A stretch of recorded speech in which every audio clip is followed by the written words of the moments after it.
Now if you have double sliding doors where the two doors meet together in the middle, it's important that you measure both the channels on the sides and that you measure the bottom channel in the inside dimensions.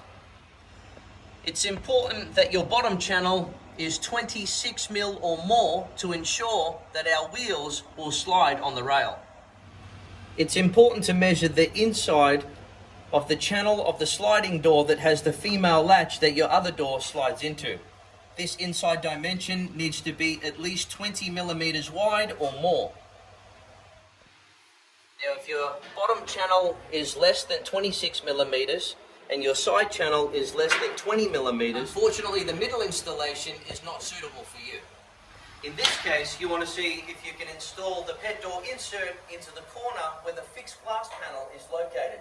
In order to do that, you want to locate the screws holding the fixed panel into position, undo the screws, and then slide the fixed glass panel along.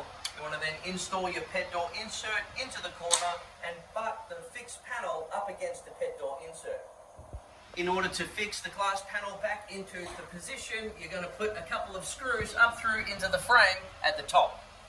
If your bottom channel is less than 26 millimeters wide, you will need two legs which will be installed inside the pet door insert, which will then allow the pet door to slot onto the rails.